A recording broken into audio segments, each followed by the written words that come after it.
Everybody, what's going on, y'all? What's going on? What's going on? What's going on? Welcome to our pre-show.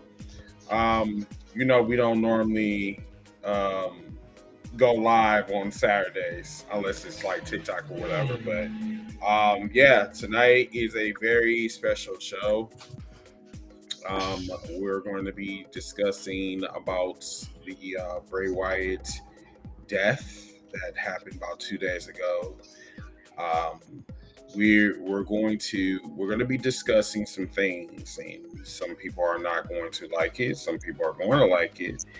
People are going to be in between, but you know what I'm saying, that's what we're here for. We're here to celebrate the life of the late Bray Wyatt. Wyndham Atunga, I believe that's his name. Yep. Rotunda. Rotunda, Rotunda. yeah. I don't know why I got the Atunga and a Rotunda like You thinking of the lawyer? right. That's what I'm He thinking. he got some Samoan going on there. That's Right. Thinking of Samoan David tongue going Otunga. on. Yeah, yeah. So, what's going on, Matt Quine? How you doing? Yeah, I know. Like we also discussed that too. Like, I didn't really have a chance to really cry because like it just happened so fast, and when it comes to death, and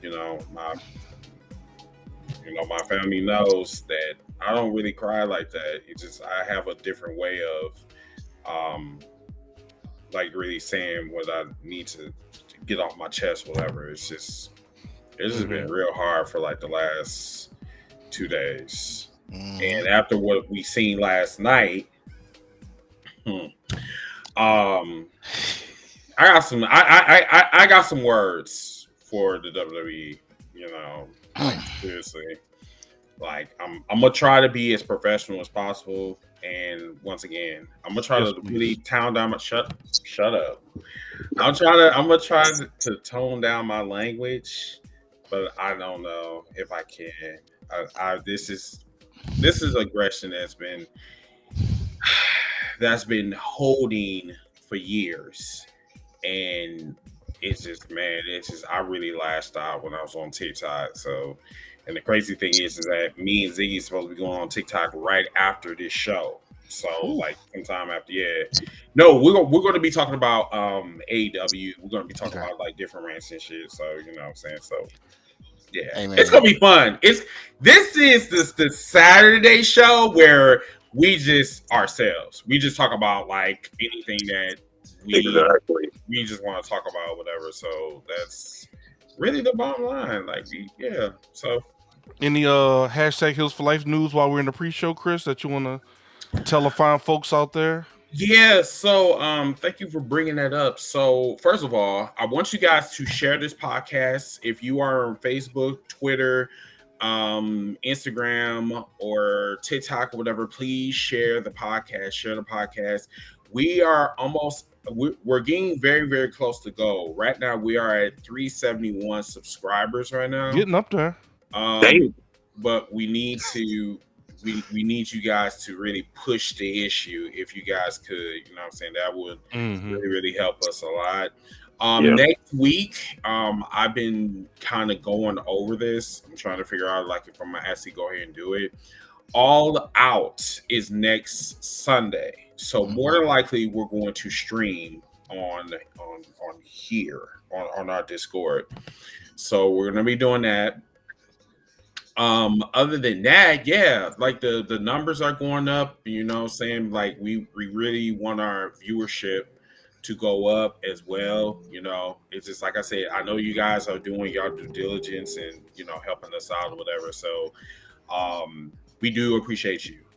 I can't stress that enough. Now I will tell you this, on TikTok there will be some new shit that will be going on. We're going to get some more subscribers. So if you guys want to, and remind you, this is $5.99 a month. However, you get perks with that.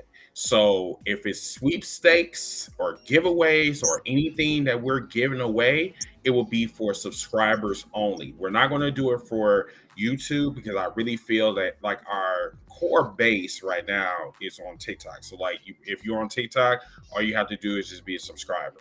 Once we do like the giveaways and what I'm saying, like different other purse. So like if you want to get in our box, you jump ahead in front of everybody, you know what I'm saying? So like you get a whole bunch of shit. So, and it's only for $5.99. Remind you, when we say giveaways, we're talking about belts, we're talking about t-shirt, we're talking about video games, we're talking about Black Friday shit, you know what I'm saying? It's only exclusive to subscribers. So yeah. So yeah, I'm telling you, you need to keep a lookout. You need to follow us anywhere we go. You need to be following us. So, but yeah, Ziggy, you got anything? Yeah, and just to add, once again, we mentioned this last week. Well, no, I'm sorry, 2 weeks ago. But I've been working on a lot of clips. We're getting some clips, building a library up on YouTube, so y'all gonna start seeing more content there. We have our Heels biography series that we're gonna be starting. We're gonna be getting these guys, such as Real Garland, Enforcer, on the hot seat, just them, and let them tell their stories, what they want to share, what they're willing to share. And this is a chance for you all to get to know these guys more than just the personalities, but the people behind. Like, why you call yourself the Enforcer? I'm on Why are you probation, bro. Enforcer? See, I'm just saying. Hey, shit like shit like that, right? Like, Right. call yourself the Real Garland. Why? Right. What went into that name? Was it just something like? Do other people call you that? What got Mhm. you into wrestling? How you got to the point just like questions like that, so you can get to know a little bit more about these guys that Mhm. come on the show. How did you meet Chris? Mhm. Oh, okay, that's good. Different things like that. So it'll be nothing real lengthy, probably like 30-minute sit down sessions with the guys, and they'll be broken up into different parts and different things like that. So we're just thinking of different creative ways to get more content for you also. Mhm. Yep, definitely stay tuned. We have a melting pot of ideas, just a matter of acting upon it. So Mhm.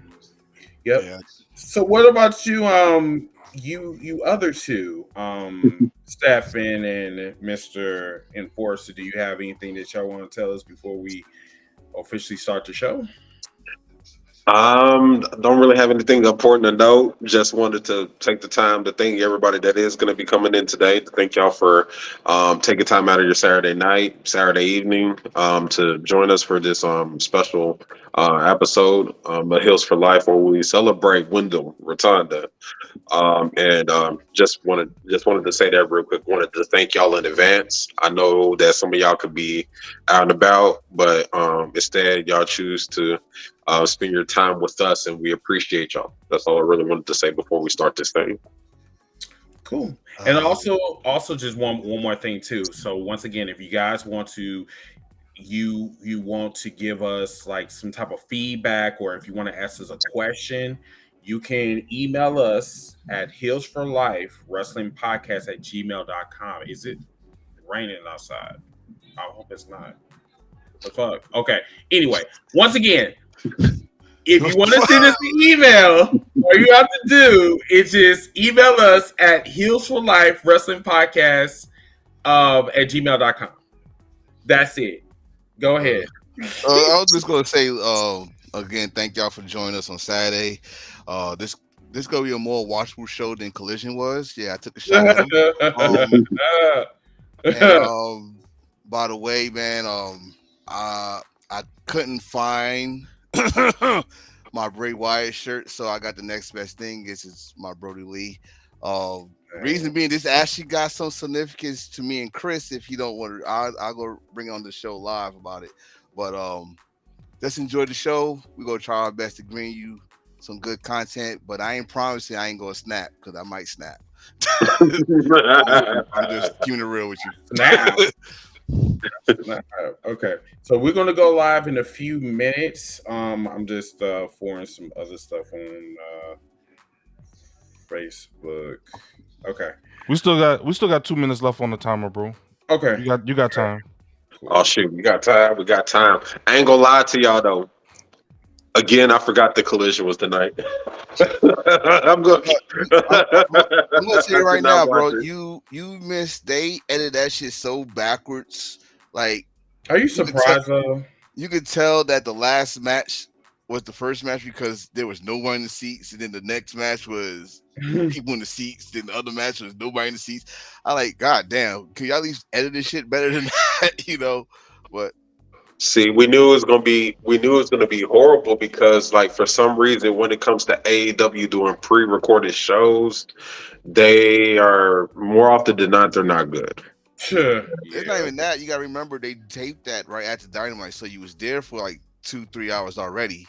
Exactly. And then you trying to put a 2-hour show. Not to mention they taped some of Ring of Honor stuff. So that's like 6 hours. Yeah. I can't do it. They gotta reevaluate how they do that. They really do. I mean, I know they're trying to save costs. You getting all this content with one, sitting. I get it, but at the same time, like, that's too much. They doing too much. Yeah. I mean, and they making it seem like it's a brand split because I look at now. This is the first time I ever looked at the graphic when they come out. And you know how I say Dynamite record, blah, blah, blah. This is the first time I actually saw them say Collision record. It's like, y'all pretty much telling us it's a brand split. I noticed it was a brand split when they said there's another world championship, and they call the real. Yeah, he's calling it the real world championship. Like, it's a brand split. Yeah, they're even billing the match between CM Punk and Samoa Joe as a real world championship match, even though Samoa Joe is still currently the Ring of Honor television champion. Mm-hmm. I don't know. Make it make sense. All right, y'all. So we're going to get this kicked off by a 10-second bell salute to Bray Wyatt. I'll remind you, just to give you guys like a little rundown. Bray Wyatt died this past Thursday. I think this was at 5:50 Central Time, if I'm not mistaken. He died. He was 36 years old. I think he lived in New Orleans. Is it New Orleans? Ziggy? I'm sorry, did he live in New Orleans? Yeah. I think their character was just built from like the swamp area in Louisiana from the gimmick. I don't think they like lived down here though. He actually he lives in Florida. He lives in Florida. Oh, he lives in Florida. Florida, okay. Yeah. Okay. Yeah, so we're gonna give you guys like a little rundown while we're on the show, whatever. We're gonna give you, what I'm saying, like a rundown of his life, his career, and all that good shit. So hopefully you guys enjoyed the show. If you do want to come on here, we will give you the link or whatever. The running time is probably going to be like an hour and a half because then we got to go on our TikTok and then we got to talk about AEW All In and all the good shit. So enjoy the show and we'll be right back.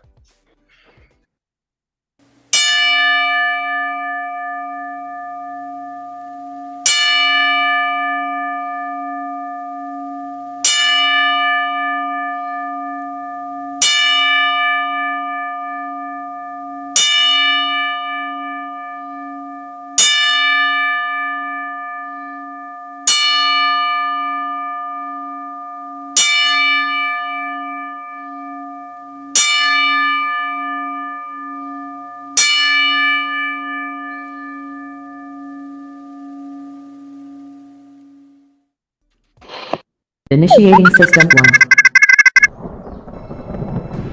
Wild card. Stormy. DJ Red Flags. The Holy Hill. Rockin' Reese. 8-Bit. The Real Garden. Ziggy the Beast. El Jefe. System 1 loaded. Let them feel that heel heat. Heels feel like the club, yeah, it's too sweet. Boots, we put heels to face. Check your watch for life, everybody's great. Oh, it's Sparta! Shout out Chris the founder, an amazing brother. Number uno, wild card, but never changing colors. It's Mr. Team, bring it, let the guy flex. Beefy Boys, 2 UETTs, but I digress. Ziggy the baby face on a heel show. Producer of the year, plus a vet with a steel toe. Ziggy the beast, he play stops with T.O. The heel they love to hate. more shots than Tito's. DJ Red Flags, nah, you shouldn't challenge him. And the enforcers, the black on Anderson, Mr. Attention Getter. He is the attention. Now it's getting stormy. We make great impressions. Said Rollins ain't a problem, it'll sound trippy. Montez 2.0 from the Mound City. I know what you're thinking, what a great team.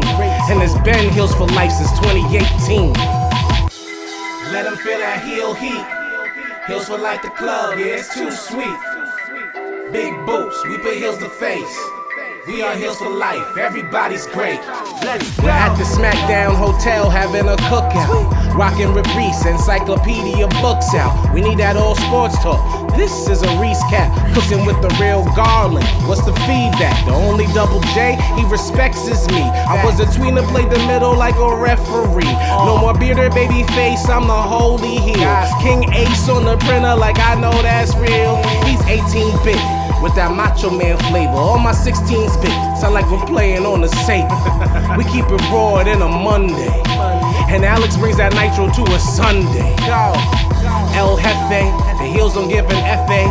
Eddie had La Raza, me I got El Gente. We be the face without the foundation. It's the Hills for Life podcast. Stop hating. Let them feel that heel heat. Hills for Life.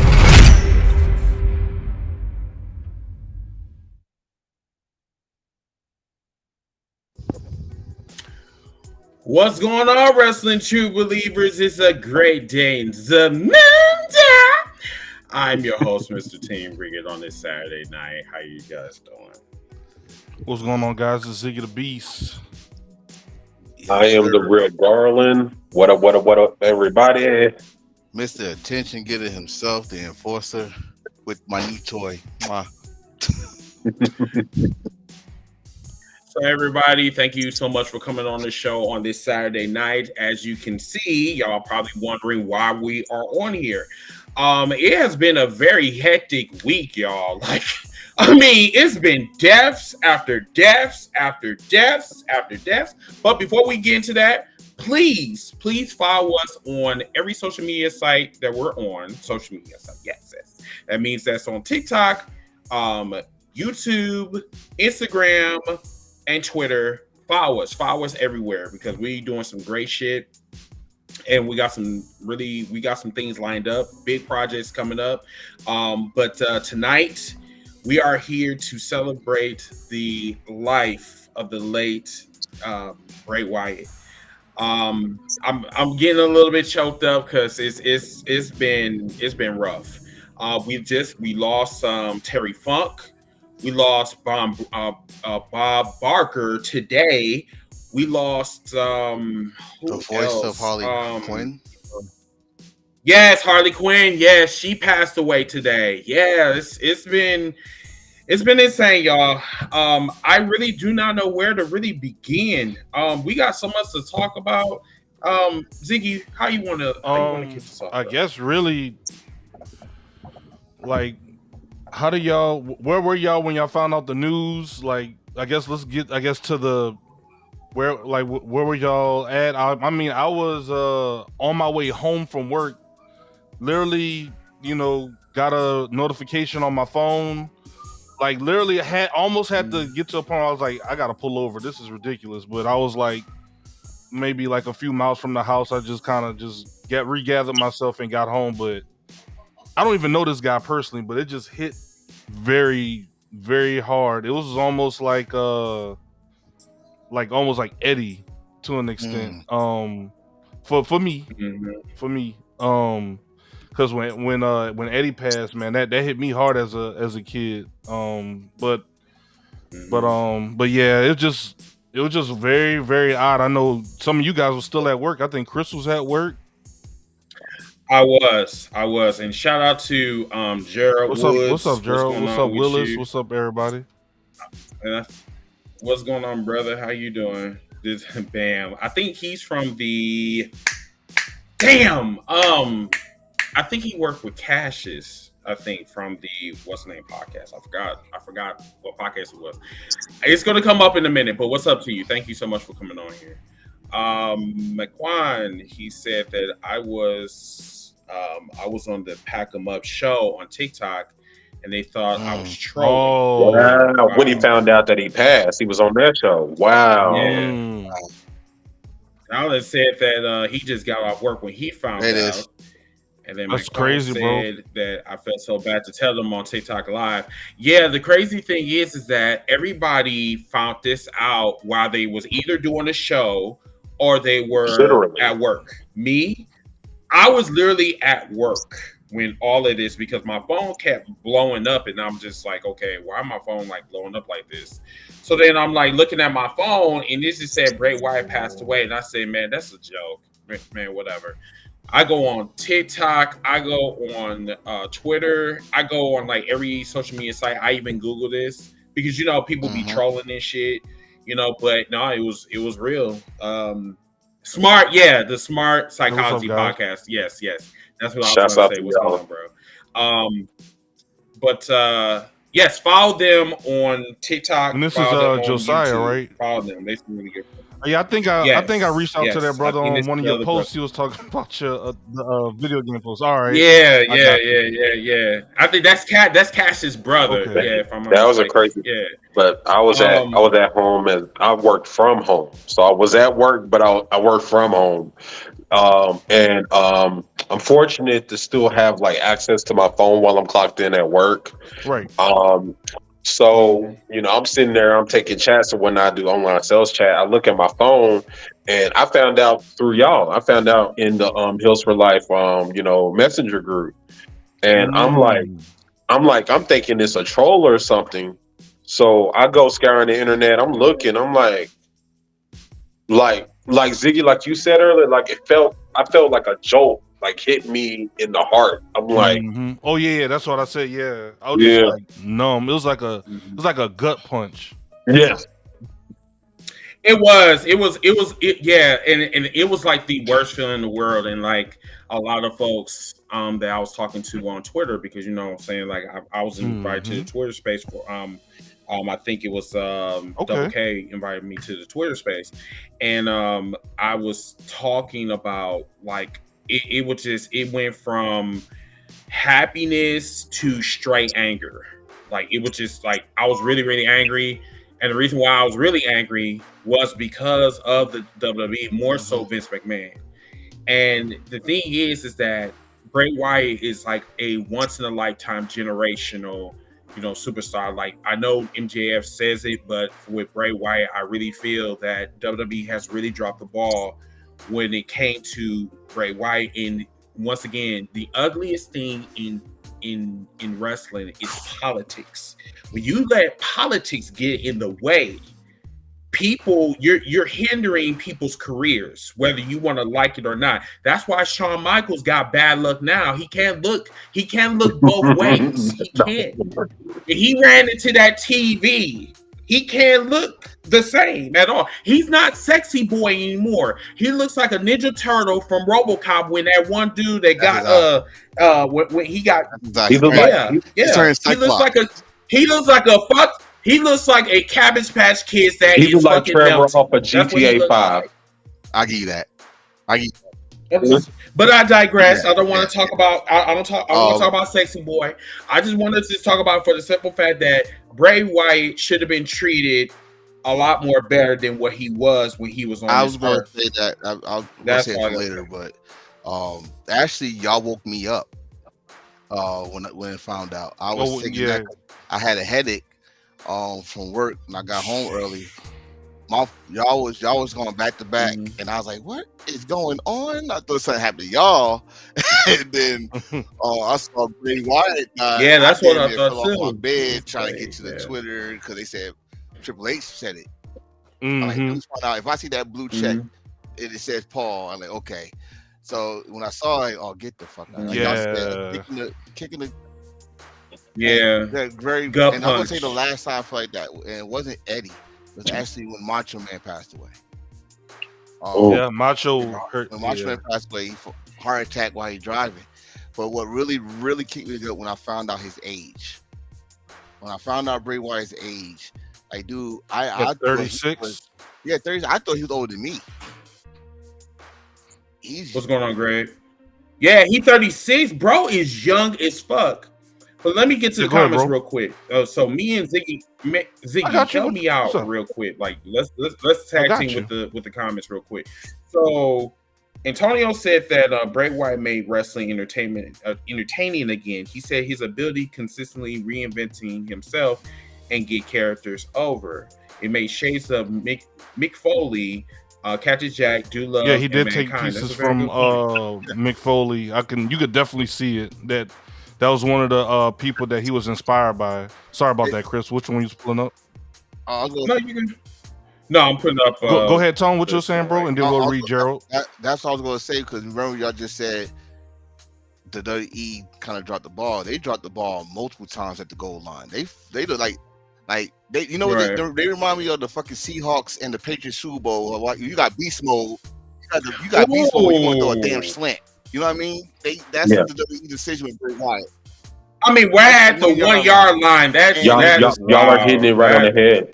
They And kept Bray, moving the goalpost. I remember that but the one. thing is, Bray had not just an aura; he had all the legends loving him. Like Undertaker wanted him to replace him. Mhm.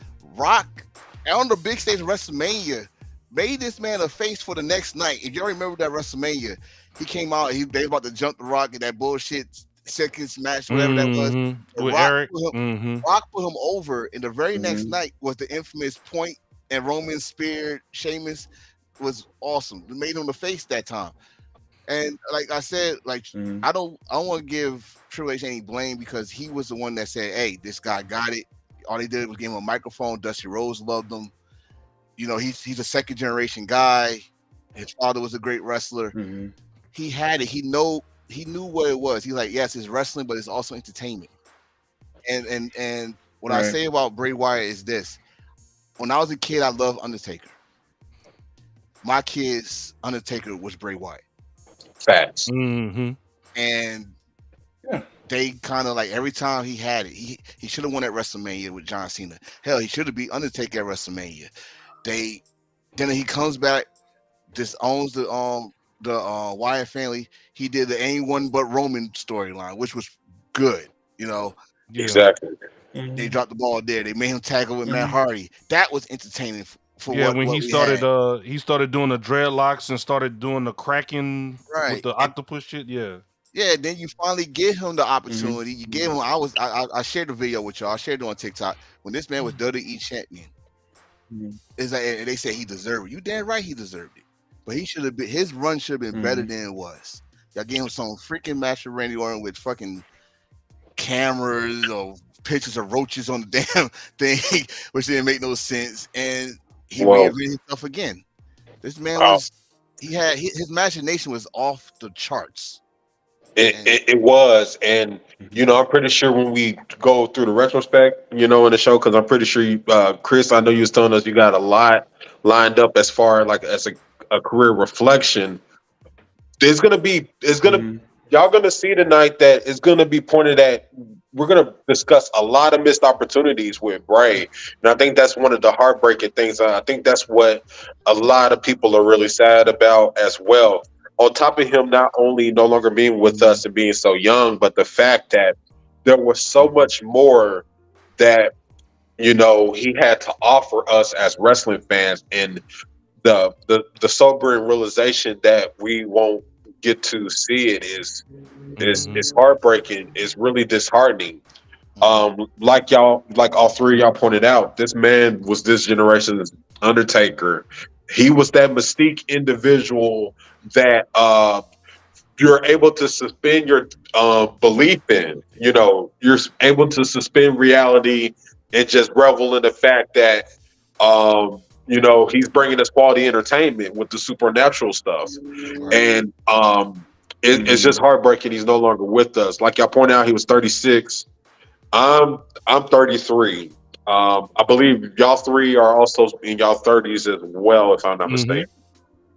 I wish. Oh my bad. No, I'm in my 40s. I'm 40. Thank you very much for that. But thank you. I'm 41. But no, let's go through the bulk of the comments. Yeah, because there's a lot we of got people Gerard talking. Woods. He says, "Someone please give Eric Rowan a hug. He is hurting bad. He lost Luke Harper, now Bray Wyatt." Hey, yeah, shout out to Eric mhm. Rowan or Eric Redbeard, wherever he goes by now. He says, let's see, who is this? Uncivilized Media. There. Yeah, this is Chaos from Hey, what's up, WCC Chaos? He Bro. said there's a few people who they dropped the ball on. I would agree with that, but here's what makes it worse for Bray Wyatt. Um, Bray Wyatt had everything that you wanted in a superstar. What is the one? What is the few things they tell us that a WWE superstar is supposed to have? One, you're supposed to be able to drew. He did that. You're supposed to be able to sell Mhm. merchandise. The man did that more times than we can even count Yeah, with he was every number gimmick one. change. Yeah, he was number one in merch He multiple was the Fiend. times. Yeah, when he was a Fiend. He was the Multiple Fiend. I Um, think times. I don't yeah. know Right. who brought those ugly belts, but they got sold. They got Exactly. sold because people really just love the character, and they just some people like to collect stuff too. Yeah. Ray on Facebook says, anyone noticed that front and center were Braun and Rowan, the last two surviving members of the Wyatt family, and Cody, who was his mentor Mhm. in NXT. Mm-hmm. Hey, that's a But good point. Mhm.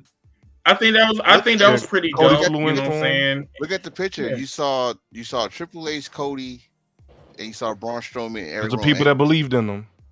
Exactly. And Vince McMahon was not there, and Roman We Reigns gotta wasn't talk there about either, which I found that to be very.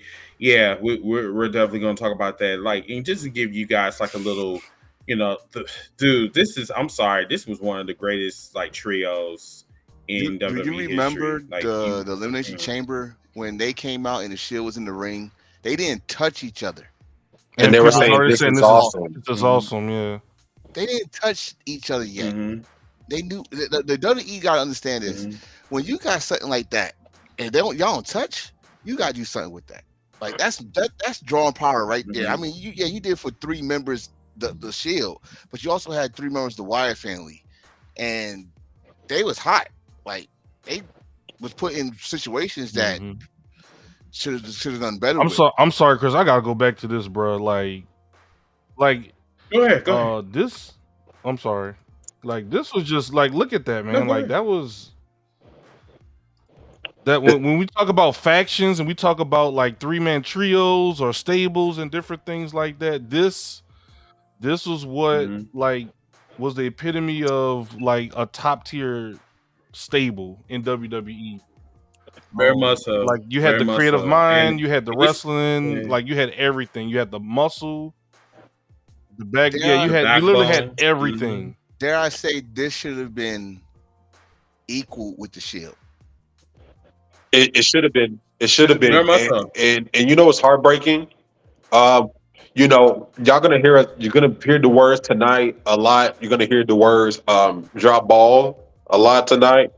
One of the biggest, like to me, the initial drop ball when it comes to Bray Wyatt and the Wyatt family is the fact that the 6-man tag team match you didn't have it at WrestleMania.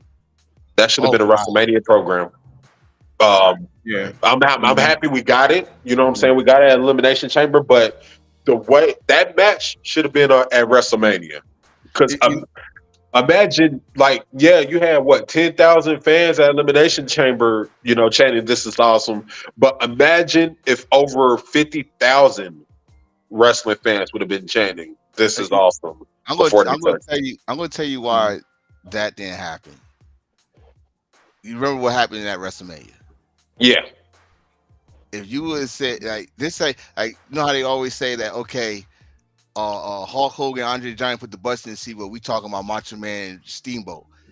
You didn't want nobody to talk about over Bryan Danielson or Daniel Bryan at the time. That's that match, because remember he started at the beginning of the show and he ended the show. So nobody will remember between the lines unless you really remember the WrestleMania. You just remember the end of WrestleMania was Bryan with the 2 belts, and I gotta go that way. Now I want to get to this comment Nate brought up.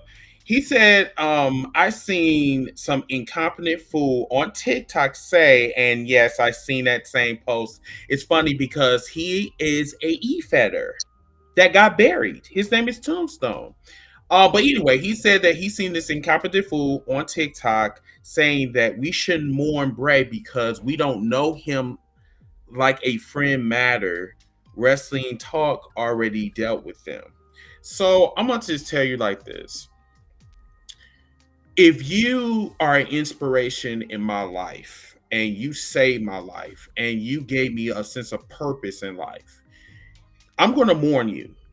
I don't give a fuck what type of neck beard or evil neck beard online is, saying some fucked up ass shit. If you have done shit in my life and my own father didn't do shit for me, but you were there for me and I don't know you like that, I'm gonna mourn you regardless. You know what I'm saying? And it shouldn't it's been too many fans that have been saying some very disrespectful shit ever since Bray Wyatt has passed away. Even some fans, that's moist as fuck, sitting up there talking about, oh, ain't JoJo single now? No, that's some wild.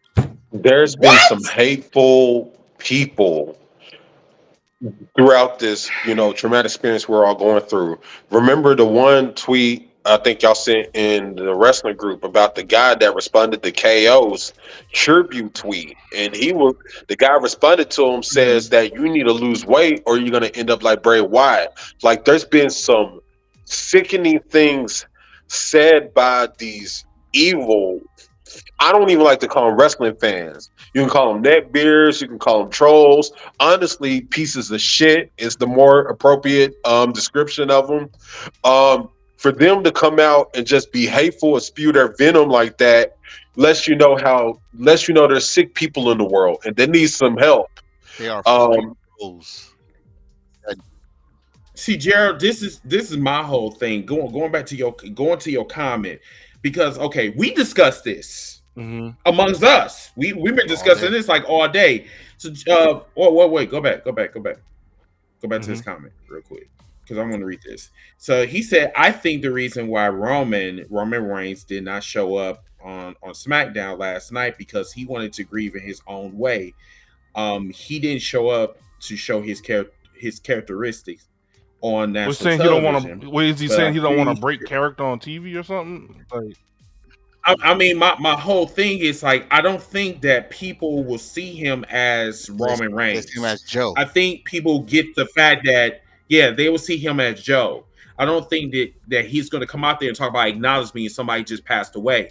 I think that it was very disrespectful for me. This is just my point.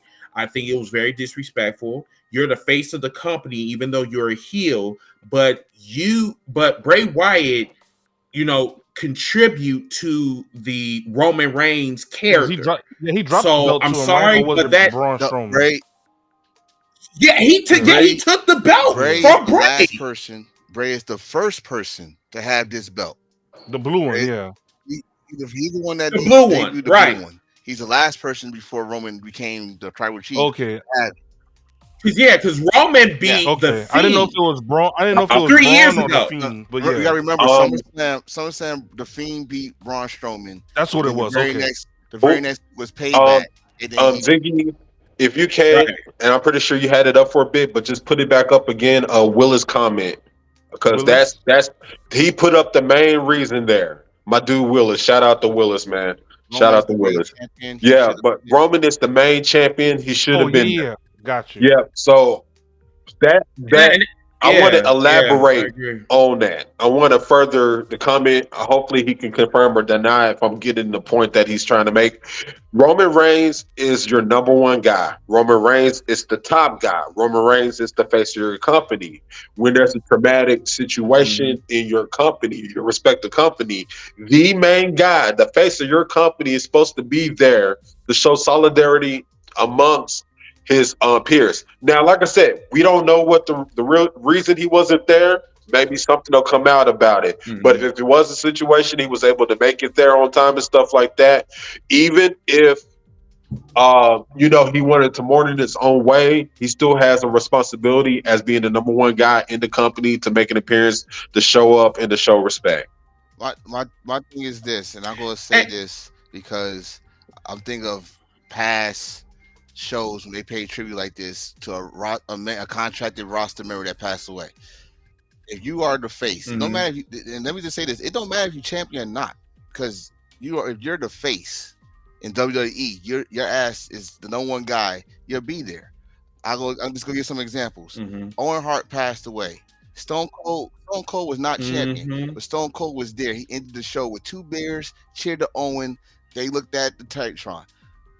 Eddie Mhm. Guerrero. 2 nights. They did a 2 night show for Mhm. Eddie.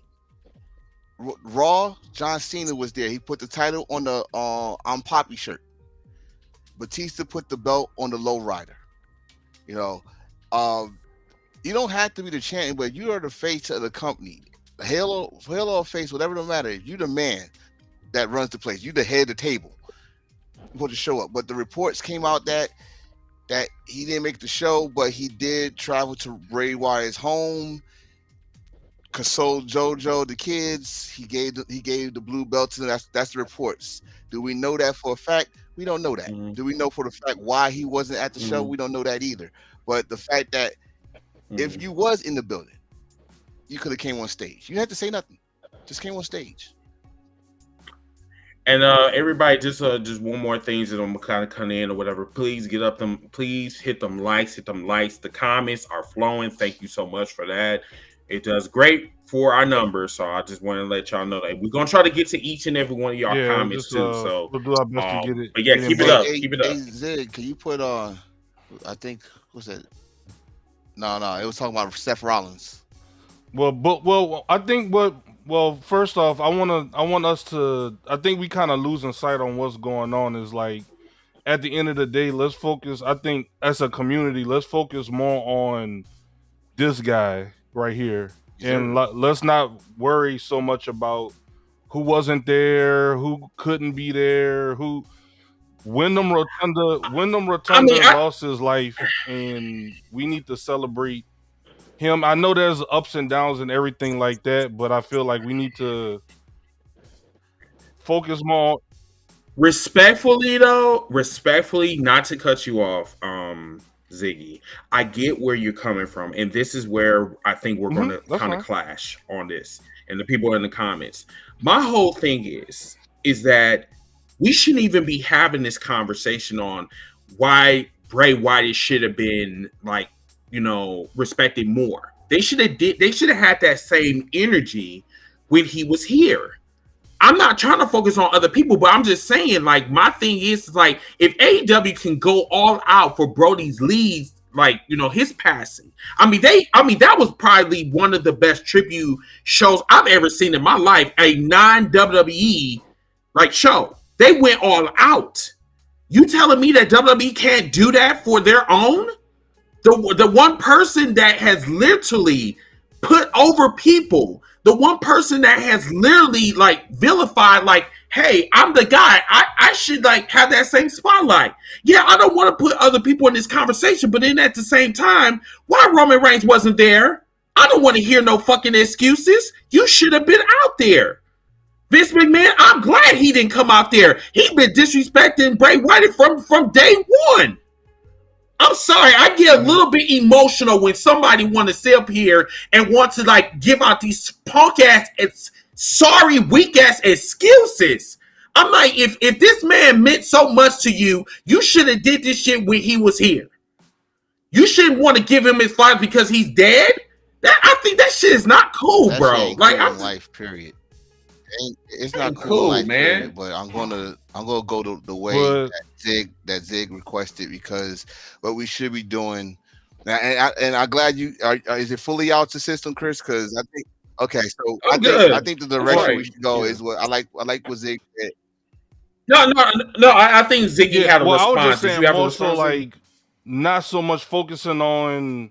I know sometimes we had a few comments of some people saying this person said this, that person said that, and it's like it's starting to move more and more away from Bray Wyatt and into like the foolishness of the IWC, and we just trying to get that focus back on Windham Rotunda. Okay. Right. I mean, we could always have a conversation of like the schematics on how he was booked and different things like that, which is always good to kind of dissect and different things like that. But in terms of just talking about Bray Wyatt and everything like that, I just want to make sure that we give Bray Wyatt his just due, because I don't want to get too much caught up into Seth wasn't there. This guy wasn't here. This guy wasn't there. That guy. I know one person that isn't here, and that's Bray Wyatt. So Right. we can talk until we're blue in the face about all these other guys. But yeah, But don't you think and I that don't disagree with this you. is Yeah, no, I know, no, They- I that's get both it. champions Like, you know what that I'm saying? Like, wasn't on the you- show. Right. Yeah. And that's why I'm kind of questioning like what's going on. Like, as far as the IWC, them motherfuckers are Right. those are some super toxic roaches, which I am not going to give them the energy. My whole thing is that this is just a personal question because someone brought that up on the show. They was just like, okay, Bray Wyatt is a former WWE champion, a former Universal champion. You could have easily put your titles, even for one night. I mean, come on now. This is not a storyline. This is real life. Why the last thing that we seen was his rocking chair with the scope light or whatever. He could have easily like put those two titles right there, and Roman could have been the last person to come out there, put the two titles, and walk away. Plain simple. Did I not say that It'd be earlier easy. today? Like, That's- Yeah, you said I that. like That's that, why I took Chris. that for. if they would have put the blue belt on the chair, because remember, I was just about to say is if you want us to keep on Bray Wyatt. Bray Wyatt is a former WWE champion. Bray Wyatt is a two-time Universal champion. Bray Wyatt is a former SmackDown Tag Team champion with Randy Orton, former Raw Tag Team champion with Matt Hardy. He gave us moments, like when he challenged Undertaker. He came out the casket at Fastlane, which that's Elimination the only Chamber memory I remember. winner. Yeah, and it's crazy because I think Tanks, I'm not sure. He said that they didn't do any personal interviews. Do you think that was a little bit? I know that this was like completely out the blue, like his death. We all wasn't expecting it, but don't you think they could have did like some kind of personal interviews like they used to do? I think they did some personal interviews. Because I just saw the Good Brothers do an interview, and I didn't know that him and Luke was very close. See, I didn't know that. They did some. She even Randy Orton posted something. That's what what personal said. Space and they had nobody counting them down and saying how long you got to talk to. If you want to do it, you do it. Like some of the wrestlers did tattoos, did a tattoo logo. It's grieve how you want to grieve, celebrate how you want to celebrate, do your memory how you want to do it, your remembrance. And that's what they allowed them to do. Because like you just said, this came out of nowhere. It's not like, oh, we knew he had this and that. And that's what I think they did. They just had everybody do their personal videos. See, like they said, some people had travel issues, so that's why I don't want us to get too focused on who wasn't there. I'm not saying, y'all get what I'm trying to say, but yeah. If you had your travel issues, that's fine. That's the one thing. That's the one person I was actually asking about was Alexa Bliss, because I know she was really tore up when Bray Wyatt left. She was like legit, like one of the last people that he worked with. You know what I'm saying? Like let's not forget that WC jumped on her when Bray was supposedly released. They jumped on her like, "Oh, you stole his gimmick" and stuff like that. She felt bad, and she was real close to him. So it's like, come on, man, like this is too much. Yeah. So Al said that Alexa didn't make it either. But she had like flight issues. She had flight issues. I think she was trying her best to make it. No, we're not. We're okay. So that was another thing that I was going to get on. I'm There's a lot going on. I know. Lord Jesus, please let me just. Yeah, it's a lot that's going on. But I mean, Terry Funk for me. I mean, it's sad that he left, but this is not about Terry Funk. I mean, I'll acknowledge the fact that he did pass away, but this is not a Terry Funk show. I'm sorry to say that. But yes, he passed away, and since we're on that subject, I really think that they disrespected him as well. Now, I didn't see the show, because I had my own reasons why I wasn't going to watch the show, because I knew the way they paid tributes to the fallen wrestlers or whatever, especially if they didn't like them or whatever in the past. I mean, Ultimate Warrior, Macho Man, blah blah blah. I mean, the list goes on and on. But yeah, like what they could have did was they could have did like some type of hardcore match. It wouldn't have been bloody or whatever, but to have was it a hardcore? It was labeled a hardcore. But what they should have did was just call it a Terry Funk Texas Tornado match. If they would have said that, it would have made sense, and we would not be talking about how trash that match was. Or just say this match is dedicated to Terry Funk. Something like that. Right. I mean, like, bro, like you telling me that you're going to have a hardcore match, but you don't do anything hardcore? I don't understand. Here's another thing too. They can't use Terry Funk's signature match because Vince McMahon had this edict on using the word death. So the Terry Funk signature match is the Texas Death Match. You notice they don't have death matches I mean, or mention the word death match in WWE. That's because it's the Vince McMahon edict. Bro, first of all, Vince McMahon needs to shut the fuck up and get packed the fuck up. As a matter of fact, as far as I'm concerned, this is what he needs. Not the chair shot. Yeah, you goddamn right.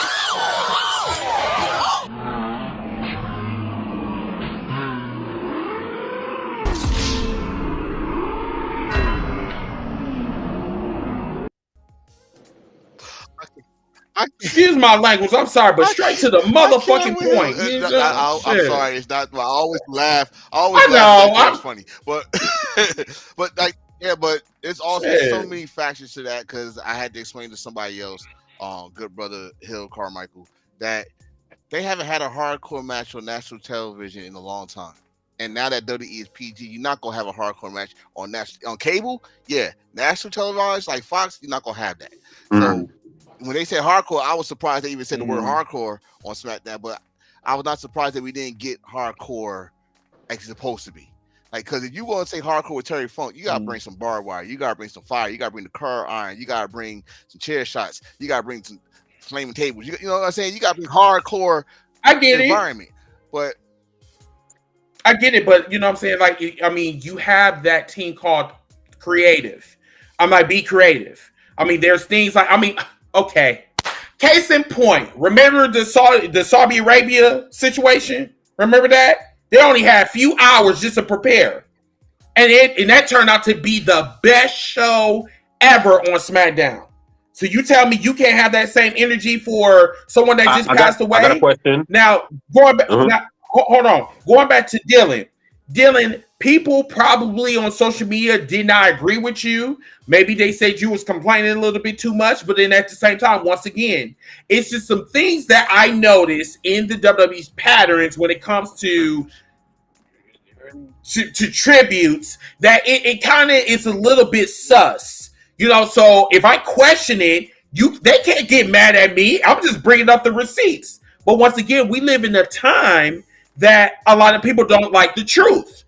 They want to use alternative facts to make themselves comfortable, which I don't. I digress. Whatever. Go ahead, I was saying I was shouting out to Stormy. He actually put this comment on, and Stormy should bring his ass here. I think Stefan has something. Yeah, I think it was real. Oh, okay. It was real. Oh, did you? Okay. Damn, I forgot what I was about to say. I forgot what I was about to say. It slipped my mind. Watch, he'll come back as soon as you talk about something. Yeah, it'll come back to me. It'll come back to me in a little bit. It'll come back to me in a little bit. Okay, so let's. All right, I think we're done with the. Are we done with WWE? And let's just focus on Bray Wyatt. And what was our favorite? What was our favorite moments? And where was we when he did this and that? Because if we turn this to the WWE, we gonna lose all our focus on where it's supposed to be, and our focus right now is supposed to be on Windham. And so let's how many he has four kids, right? 5. Yeah. 5 kids, and then wasn't one just born this year or something like that? Yeah, that's the 5th one. I think that's the little girl. I think. See, man, that's just that. I feel like that's what we should be focusing on, like that stuff. Like JoJo. So yeah, let's.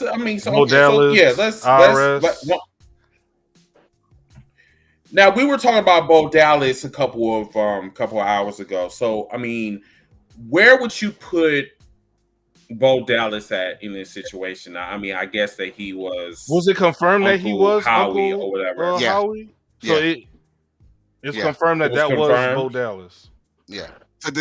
Now I love somebody had a good idea. If this was a true tribute show, and they would have asked Rowan to do a match or something like that, just for old time's sakes, and had Uncle Howie come out and then he unmasked himself to be Bo Dallas. I saw that somewhere, like that would be dope. But again, like I told Chris last night, I got fooled because when they said they scrapped everything, I thought it was gonna be a whole tribute match. But Bo Dallas, yeah, we talk about how Braun Strowman and Eric Rowan, they're about his actual little brother. How he's doing, and JoJo, not just JoJo. How about the ex-wife? His ex-wife that got two kids. Got I think two kids. Don't they have a sister too? Yes. Yeah, they got a sister too. Yes. Sister looked like she should have been wrestling. Like last time I seen her arms are jacked. She should have been wrestling. Nice. She kind of jacked. You know what I'm saying? Like she should have been wrestling. Can I ask y'all this real quick? Since we're bringing up Bo Dallas, we brought up the sister. We brought up Mike Rotunda, aka RS. Do you feel like the Mulligan Rotunda family lineage is one of the wrestling lineages that are at least talked about? Because people don't realize that Bray Wyatt is a third generation. His granddad is Blackjack Mulligan, one half of the Blackjacks. Yeah. His dad is Mike Rotunda. His uncle is Barry Windham, who's a former NWA World Heavyweight Champion. Like when we think about the I got it mixed up. It's the Windham. It's the Rotunda Windham family lineage. Do you feel like his family lineage is not as respected as, say, the Rose or the Funks or the NOIs or anything like that? It's as like respected as known as the wrestling families. I got the DVD WWE did of wrestling families. They're up there. So they're respected. It's just I'm about to say this. They don't get talked enough of the contributions they did in wrestling. The Blackjacks are one of the legendary tag teams back in the 70s. Yes. Blackjack Mulligan, he helped out a lot of people in the 80s that no one talk. He helped out a certain cat we know as Ric Flair. He helped out his own son, Barry Windham. Mike Rotunda, who was like in the waters, he helped him out. And that dude became one of the best television champions and best outside. He had many gimmicks, but he was one of the best in there until he got RRS, and everybody know him as RRS. So exactly. And then you got Bray Wyatt and Bo Dallas, aka Taylor. Those two was former Florida Championship tag team champions. And the thing what I like about Bray, that he got a little bit of his uncle in him. He ain't need no script. Kendall Windham. Shout out to Kendall Windham, the little brother of Barry Windham. And I just want to give a shout out to the Soulful Sound podcast. I think this is their first time on the podcast. They said that Seth explained the last conversation with him and Bray had. Bray said, "Go and hug your kids and be a good dad." So that's what he did and went on to be. I think that was during the pandemic when he was gone for a while.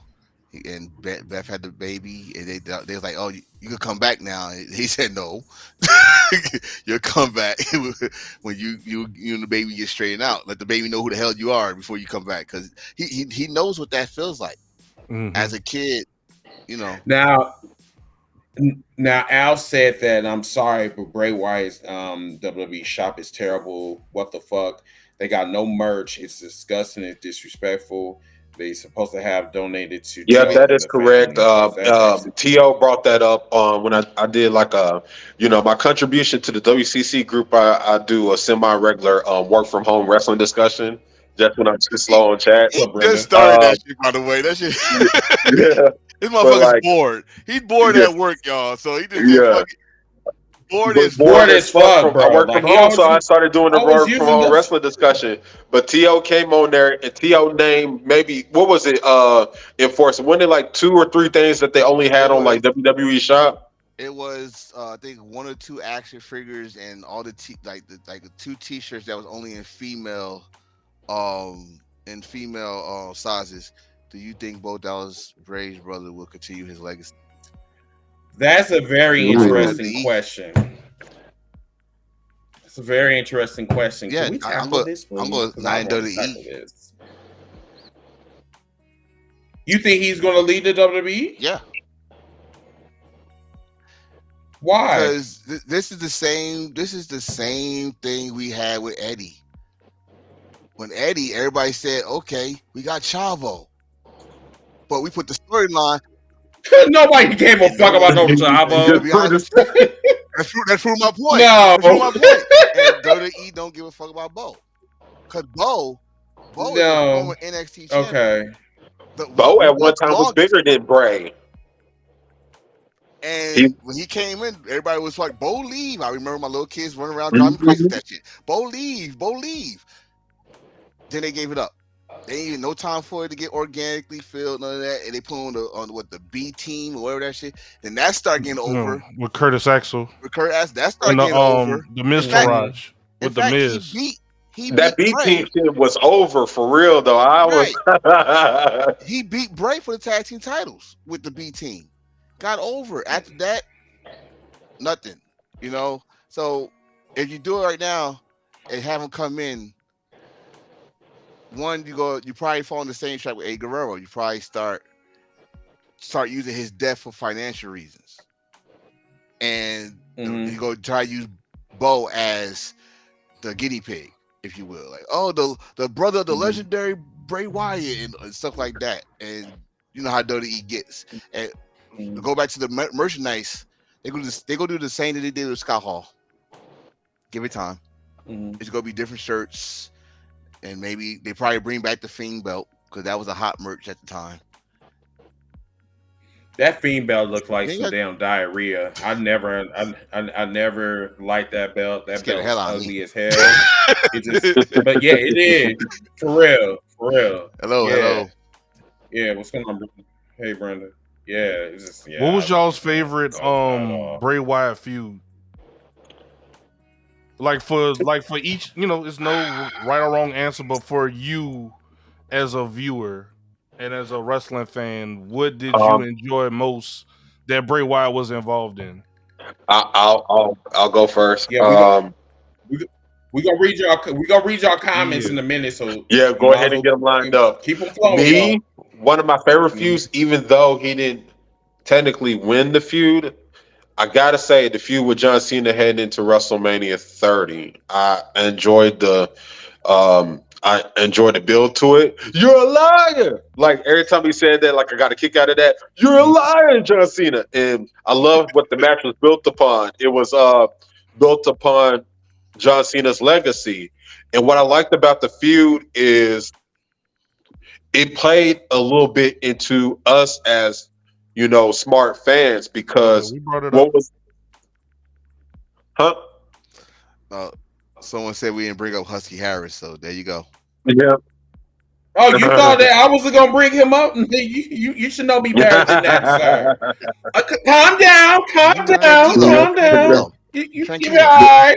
Yeah. Go ahead, Stephen. Sorry. Yeah. But like the video package they had to the lead up to the match was amazing. They had some song, I forgot what it's called. It's called Legacy. I don't know. It's an MGK song or whatnot. I don't remember what the song was, but the song went with the video package. It was, and then the entrance when he had Mark Crozar and the Rails out there playing him to the ring, and the fact that it was in New Orleans, it made for a perfect storm for him. Right. And that interest to me was kind of the first sign that this man has truly arrived. The Wyatt family has truly arrived. Like it was such a dope entrance, man. And like that's my favorite feud there was him and John Cena. The first time. Okay. Second time I liked it a little bit too because of the Firefly Funhouse match. I'm not really big on like cinematic matches, but the story behind that cinematic match was great. So to me, that's my favorite Bray Wyatt feud is both John Cena feuds. And I used to like the Randy one. He'd be like, Randy. Randy. Y'all know what I'm talking about. Yeah, I already know it. Randy. So going through the comments or whatever, McQuan said that his favorite was Randy Orton. Lou said that Daniel Bryan. Which one? Oh, when it was what was it? Daniel Wyatt when he joined the Wyatt family. Oh yes, I love that one. Yeah. That helped. Daniel Bryan. Yeah, because he had that jumpsuit on. Yeah. And then Ray said Wyatt family versus New Day, Eaters of Worlds era versus John Cena, Fiend versus Seth. That's his opinion. That's his opinion. Let me stop. That's his opinion. And he said Uncle Howie era. All right. Okay, wait. That's his opinion too. Hold on. Let me breathe. Let me breathe. It's all good. Let me breathe. That's what you like, bro. Breathe. Okay, that's fine. That's okay. What you like, Ray. Say it with your chest. Okay. He said what he said. Listen, yeah. I mean, I applaud him for even having that opinion. I mean, listen here. I'm going to say this. I mean, even though it was a fucked up opinion, but dude, he was close. He was this close. Once again, God bless you, but I didn't like the LA Knight thing, Lisa. I mean, that shit was gay as hell. It got everybody going towards LA Knight, though. You think about it. No, it got everybody going towards that nasty ass drink. You know what I'm saying? I never drank that. I never drank that Mountain Dew. I wasn't going to drink it. I don't drink urine. I don't drink urine. Period. You know what I'm saying? Like that's basically what Mountain Dew is. It's nothing but piss, but sweet. That's what it is. Thank you, Brenda. Telling Chris to be nice. Okay, I told you, Brenda, I'm a Christian by law for a reason, sweethearts. Okay. It don't have to be no motherfucking Sunday. I'm a Christian every day, 365 days a year, including leap year. I'll read a few more and then we'll get Tone. I don't think Tone gave his answer yet. Let's see. We got someone said The Miz, Al. Al said The Miz versus Bray Wyatt. Let's see. We got some more Randy Ortons. Man, there's a lot of Randy Ortons on here. Someone said Seth Rollins versus The Fiend. That's because they miss Randy Orton. Randy? Maybe. I'm sorry. I'm being trash right now. But what you got, Tone? The Enforcer? Well, the first one, anyone but Roman feud. Hey, that was a good one. That was a good one. And that's it. And that still applies to today. Anybody but Roman. They brought the Wyatt family back together and brought Braun Strowman to the fold. And he never pointed at him. He always did this. Anyone but you. Anyone but you.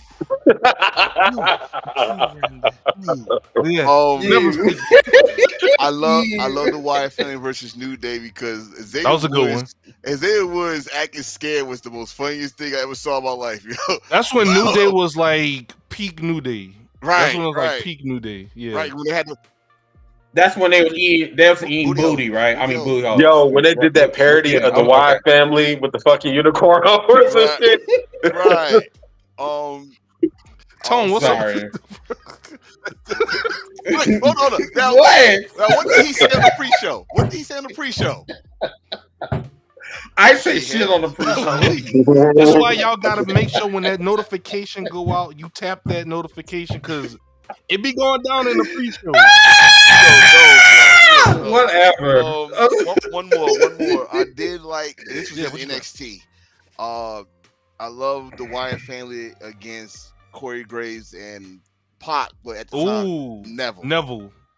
That's when because Mickey Mouse. Mighty Mouse. We all remember that. I like y'all remember that. Mighty Mouse. Yep, I remember that. I remember that. Weren't they the NXT tag champs? Corey Graves and Neville? Yeah. I forgot about that. They beat them. Oh, they beat the Wyatt family. Dang, I forgot about that. It's a lot of things about Corey Graves' career. That's deep NXT lore. What's wrong with him, Tom? I'm sorry. That's Shay. I'm sorry. Come on, I'm sorry. I'm on the wrong platform. Yes, you supposed to be the first one. Hey, sir. All right. That's not my name. I'm the CEO. You talking about the supposed to be trying to. He the enforcer. He's telling me to calm you down. Stop it. Oh, is that? The bug out. Hey, get away from that. Hey, let's see, I got some. Oh, some okay. Star Trek, Star Wars. Damn, stop it, Chris. No, it don't work that way, sir. What you got, Chris? What was your favorites, bro? Okay. Oh, I'm really in the spotlight. Oh, okay. All right. Definitely wasn't no damn Goldberg. I know that. Be nice. Okay. Definitely wasn't John Cena part 1 or part 2. Daniel Bryan was probably my favorite, especially when he did the Sister Abigail to Daniel Bryan, on a vertical, like he hit. I forgot about like that. I remember, man, that shit. Oh yeah, and I told you I'm a Bray Wyatt fan. Like I love me some Bray Wyatt. Let me see what else. The Randy Orton. When he burnt the house down, like the only thing that Bray did was cry and shit. Hey, but I like that. I'm trying to be real about this shit. Okay, all right. Shit. Man, That's you really. tell me that wasn't the hottest album cover, bro. When Randy was burning the house down. Yeah, that was the coolest tape cover. Bro. I mean, okay. Mine's hands down. The Wyatt family versus the Shield. Hands down. Best rivalry in the WWE. So much more. Like, nice. They could have got a lot of mileage. I agree with Tone on that. They could have got a lot of more mileage out of that. There you go, real. They dropped the ball. All right, I'm telling you, that's the first drop ball. I'm telling you, when it comes to Bray Wyatt, that's the first drop ball. That should have been a WrestleMania program. Instead of having a match at Elimination Chamber should have ended with them starting the feud. There you go. But I think that Bray Wyatt really should have carried the torch of being, when he was going into the new face of fear, they should have rolled with that with the Undertaker. You know what I'm saying? But for some reason, like, once again, I'm not trying to shit on the Undertaker, but the Undertaker like to play politics, even though we don't want to believe that, but he does play politics, because there's no fucking way that you should have gave your legacy to Brock Lesnar, because honestly, Brock Lesnar didn't do shit with it. He's just like, oh, it's just another. I beat the Undertaker, okay. But the thing is, Undertaker wanted to, but remember that was the year after the streak was over, so they wanted. You said Vince vetoed. Yeah, Vince vetoed it because he wanted Undertaker to have a win, so they could get back to Brock that year. But I heard that. Yeah, one thing I love about Undertaker wanted to pass the torch to him. You know what I'm saying? Like this dude was my kid's Undertaker. And Undertaker's like, listen, and this is Undertaker before we got some of the up and down matches. Before, you know, he broke his head. I'm going with it, but he wanted to pass the torch to this dude a long time ago. But VKM, yeah, he passed the torch when he was already dead. It was Vince. Like I said, it was Vince saying, no, that's not what I want. No. That's not what I want, pal. I cannot stand. I can't. We're going off track. You know what's crazy? But you know what's crazy about this image right here? Yes. Wait, go back to the one before that one with the Undertaker speaking into it. What's crazy about that is the eerie thing where they asked Bray what the Undertaker said to him. He said, what he said to me, I'm gonna take to the grave, and that's eerie because he's legit taking that.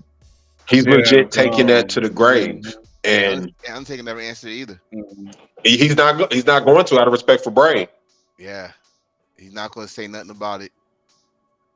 So wait, they went at it at WrestleMania 31? That's the next year after the streak, and Undertaker wanted him to win.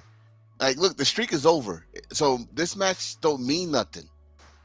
So he wanted him to win, but Vince said, "No. I want you to get a win here, so you look strong when it comes to Brock Lesnar at SummerSlam." I mean, he is so fucking. Like this, and the storyline was perfect. Bray was carrying this storyline by himself. Exactly, by himself. Yeah, because Undertaker wasn't there every week. The only time they did this, and I swear to God, I was in Newark, New Jersey. They did the Raw. If y'all remember this episode, I remember for two things. Undertaker's symbol went on fire on the set, and John Cena got cursed out by Stephanie McMahon talking about WWE don't need you, you need WWE. And he looked Right. dumbfounded, right? But Mhm. Bray Wyatt carried it from Fastlane all the way to WrestleMania by himself. And we was interested in this match from one person carrying this damn storyline. If that don't prove talent, I don't know what does it. Like, how many people you know that could carry a freaking storyline by themselves for 2 months? I mean, John Cena tried, but it didn't work. But you know, Bray Wyatt did it. Was good, Bray John. Wyatt did it with promos, Mhm. little superstition here and there, coming out the casket like Undertaker. He carried it. He should have gave him the win. That hand gesture. Can we do the hand gesture again? Oh, you talking about anybody but you, Roman? Or Anybody do you but want you. the uncle one? Like, hey, get out of there. No. The uncle is dead. No. I wasn't I want supposed to. that Yeah. Anyone but you, Roman. Yeah. Anybody but you. I was doing a gangster sign. Why you burn my house down, Randy? Right. Randy. Why you burned it down? Why you burned it down? What's going on, Yeah, John? Man, I don't know. I really like that feud with him. I mean, the matches could have been better, but like once again with Bray Wyatt, the build up, the promos, that's what I think we all collectively enjoyed about Bray Wyatt is the theatrics about everything and the promos. His promos were The delivery, so everything. Video? The structure, Y'all see the video? everything had a meaning. Y'all see the video when he was in Florida on Championship Wrestling, and like Sasha was like, we don't know what he was saying, but he drew us into him, and his promos, Bruh, like facts. he actually, it was the one that I think started when he was singing "Times on My Side," and he just ducked. I was like, go ahead with your bad stuff. He got vocals. That boy got vocals. He got some soul. Yeah. The kick. You talk about the Oh, kick that was wire. crazy. Yes, listen. Whoever that little white child was, gave me fucking life. Okay. Matter of fact, hold on. This need to be fucking brighter. Hold on. Listen. Whoever that white child is, okay, sounding like somebody from Georgia. Listen, he need to be signed. That's what it was. That light bright. He had. Yeah, it was. He got the whole. John Yeah. Cena was like, what the fuck is this? And you know what's crazy? Even Right. his latest creative vision, like when we was waiting for him to come back, and the QR codes and the coordinates and everything like this and that, and the white rabbit, like he really took us on a journey. We really went down a rabbit hole, and it was groundbreaking. And I will say now, on a tribute show, I will say that's probably one of the few things that they did well, was that for tributes for him, they had QR codes throughout the show. I will say that's one of the cool things that they did do in tribute to him. But I wanted to spotlight that because I feel like that's one of the last great contributions that he provided to us. And it's sad saying that because there ain't no telling what else he had cooked up for us. But the fact we went on this journey with him and then he came back and had probably one of the biggest reactions of his career. I mean, that's a moment that will forever live with us. If you go to Triple H interview when he brought up Bray Wyatt, he said he loved that kid to death because he's easy. And what he meant by that is when we come to creative, we don't have to go to creative with him. He already got the stuff mapped out. You know what I mean? He already had like, this is what my character is based on this. My character is based on that. I'm sorry. Why they look like Tears for Fears? Go back. The FCW photo with him and Bo. Yeah. Tears for Fears. Yeah. Hey, look, but once again, we like I think somebody else asked Chris earlier. Look, we bringing up the FCW photo. For sure. We went back. He was Duke. He was Duke Rotunda. I can go with the names y'all want me to. It was Duke Rotunda. Okay? Hey, you know what's crazy though about? Wait, is that Braun Strowman right there? Dude that couldn't make on the second. That's Eli. I forgot his last name. Eli something. Eli Cottonwood. Yeah, he was NXT. Yeah, that guy, Eli He Cottonwood. sucked, but they found something for him. Oh, not cotton. No, not not cotton. cotton. No, Cottonwood, not cotton. Cotton, No, cotton. I need y'all to get y'all But- shit together for real. You raggedy bitch. You raggedy bitch. Thank you, Ziggy. I'll but be you there. know, it's crazy be the there. connection that the Bray Wyatt had with FCW is the fact that his family made their name in Florida. They were from that Florida territory. They were raised in the championship wrestling from Florida territory. FCW is basically the offshoot of championship wrestling from Florida.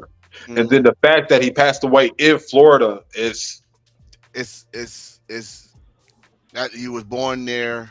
Yeah, he was named raised there. He was raised there. I mean, like you just said, like you just put that picture up.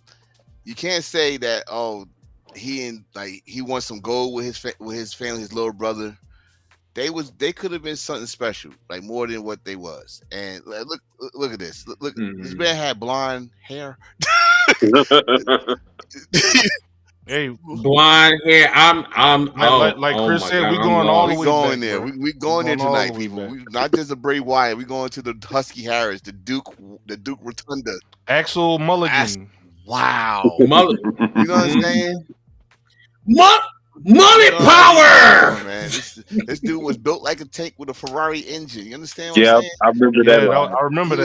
He was part of the new Nexus. You know, He was actually one of my favorite members of the Nexus. I'm like, they could do something with this guy. And then he disappeared. And kind of a quick story, he's the reason I started watching NXT on a regular. Because when Big E showed up on the main roster, he's like, he's NXT champion. I was like, NXT? I'm like, what is that? So I went to go look. And then the very first episode I ever watched of NXT, it was him coming out to the stage with Luke and Eric, and he was just cutting a promo. I'm like, whoa. Now you talk to him. You talk to him about that, bro. He said he got the idea from Dan Steverin. Yeah. With the look of it and his promos style, and he said, but all he did was add his own word. Gosh, she looks scary. He said all he did was add his own words to it, and dude was magic on the mic, man. When you got Dusty Rhodes saying, well, what the hell you doing here, baby? You know, when Dusty Rhodes tell you like, well, goddamn, what you doing here, baby? You need to go in the ring and you work on the ring now. You don't need a mic time, baby. You know, it's crazy. So, he was a Dusty even kid need too. Yeah, and that's the link, and that's another link. Him and Cody. And, you know, Cody was his coach when he was Husky Harris.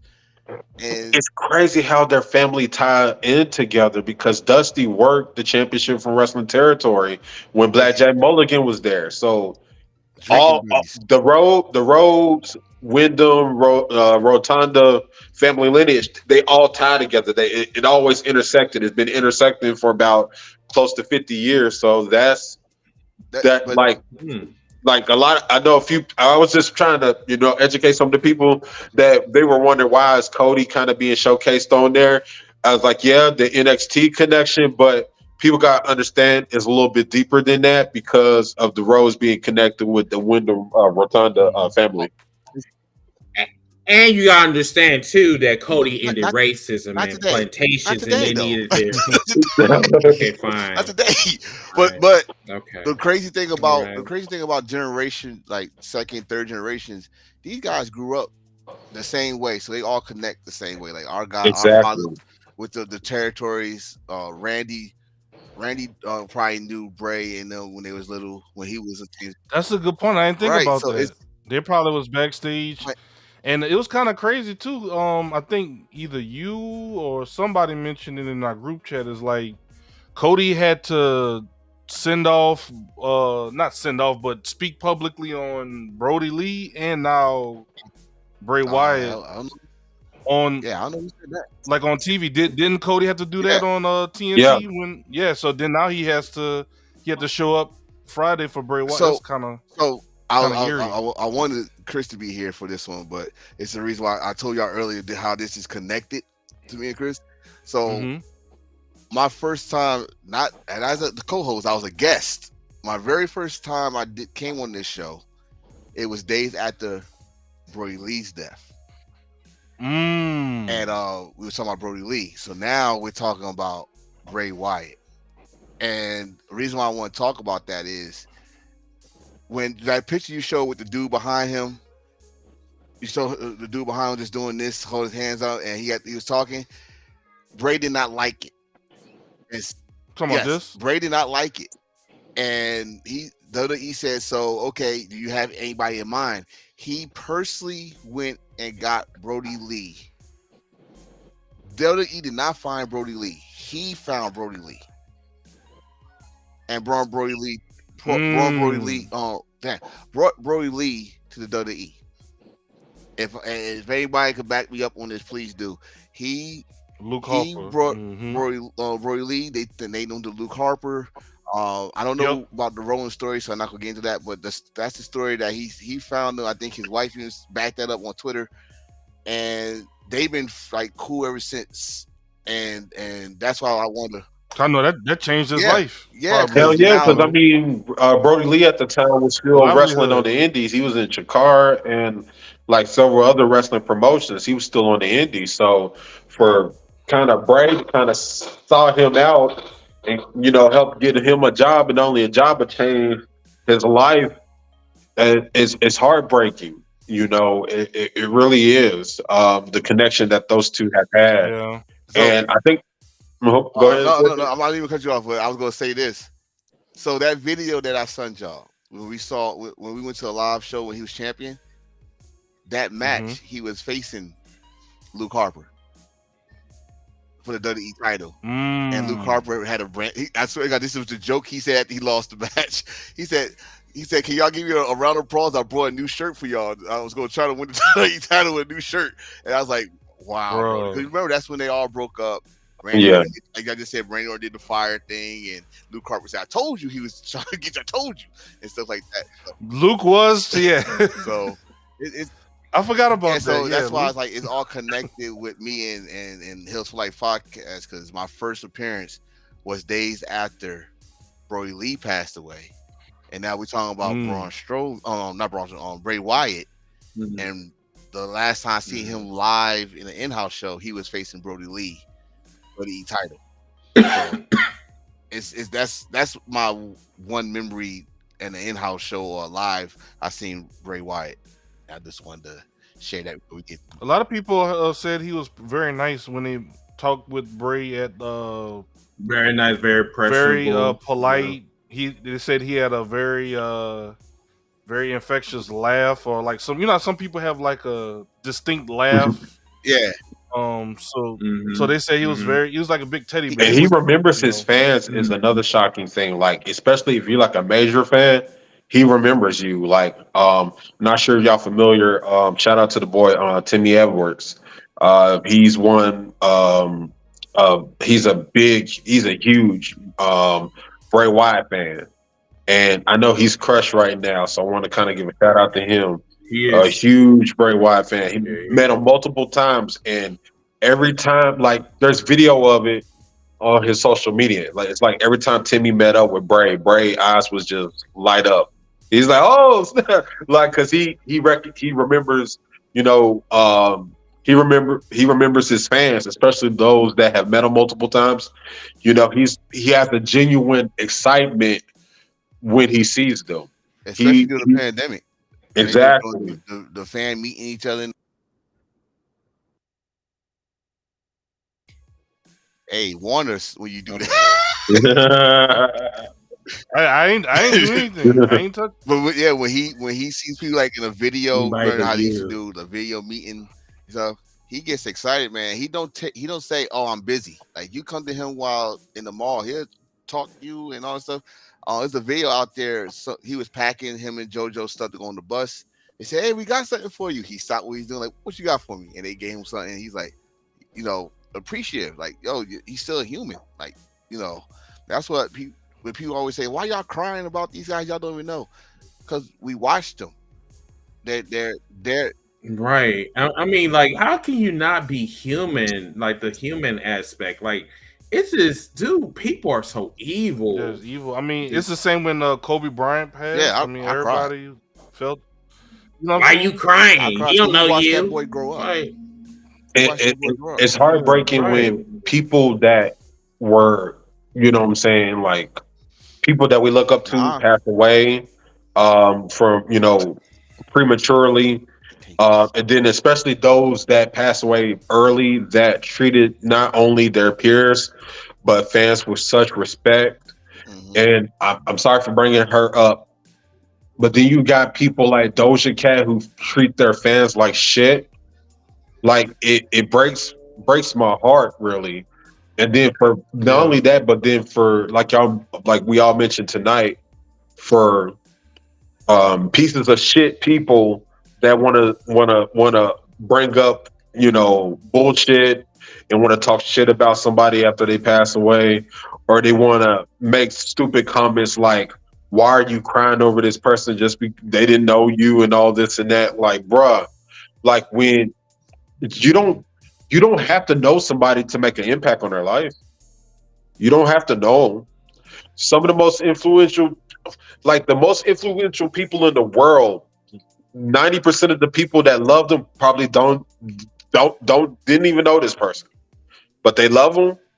You did something, you sparked something in their life, some sort of positivity in their life. You gave them some sense of purpose. You provided them with comfort.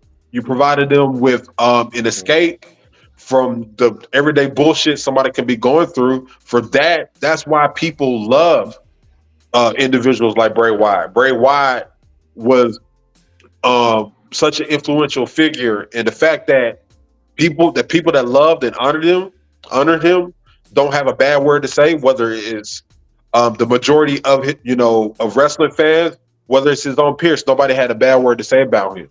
How can you not love an individual like that, even if he didn't know you personally? Shout out to Second Strap. They said that I really can't believe that Bray Wyatt is gone. I remember his return excited me. It was incredible. Shout out to you. Thank you for the comment. I love that return. In fact, that was in Philadelphia, and Yeah, that was that fire. was. I mean, the funny thing about it, it came right after that pit fight, that main evented, and as soon as the lights went out, and the fans already knew who it was, but the way they did it, was so Production. Yeah, one thing I never crap on WWE was their production and their video vignettes and stuff like that. Like, look, when you got that kind of money, you better make it goddamn good. You know what I mean? But that was awesome. They brought the fun house to life and stuff like that. And that when that man took off that mask, how the crowd took him in. The crowd went crazy. Went nuts. Now, didn't he like before he blew out the lantern, didn't he say I'm home? Yep. That that from that one into his interview on SmackDown, which like I think you said that video, or it was either you or Ziggy that said that video is now eerie now. It's very eerie. Yeah, that's what I was saying. Because it was him. It was him in his purest form. Hell, even him saying I'm home like that, it chokes me up a little bit because he just came back home. And now he's no longer with us. And I feel like that was him in his purest form too, saying I'm back, I'm home. Because like he said in that promo later, a few days later, he had lost his career. He had lost two people that he loved. He had lost a lot of things. Lost a lot of things. And the fact that he had an opportunity and it's taken away. It's taken away so sudden. It's heartbreaking, and I'm trying to hold it together here.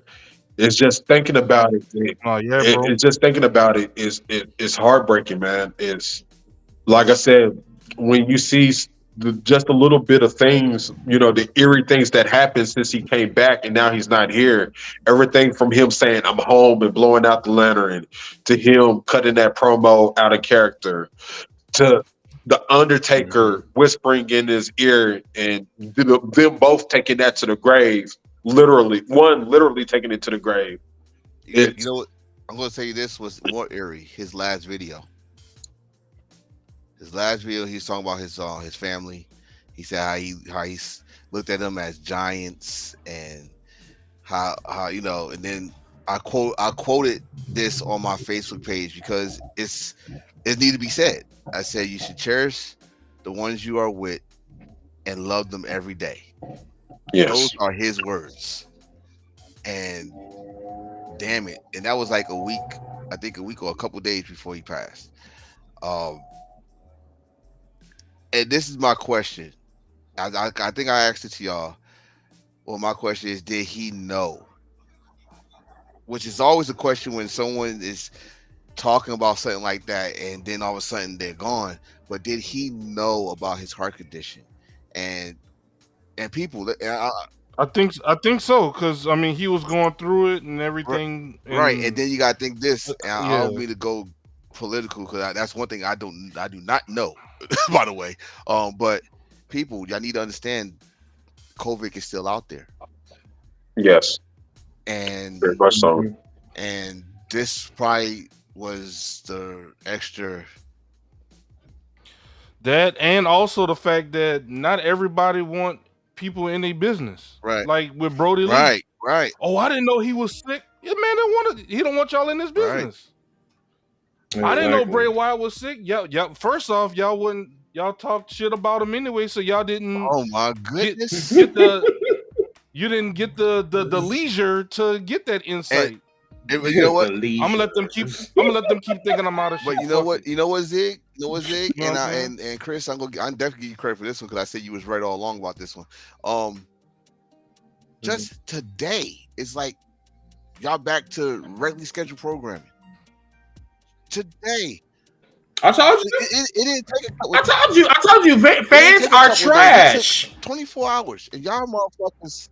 It took my nigga. It took 12 hours, 14 minutes, and 14 seconds for them to go right back to being trash again. About. Like, just like the comments and stuff. Like, it was all flowers given, but then after that, y'all went right back to being pieces of shit. Back to pieces of shit, like nothing happened. Here you go. Like I'm telling you, ladies and gentlemen, I'm not talking about y'all in the comments, but we saw people that was pieces of shit on the stuff. Talking about IWC. Yes.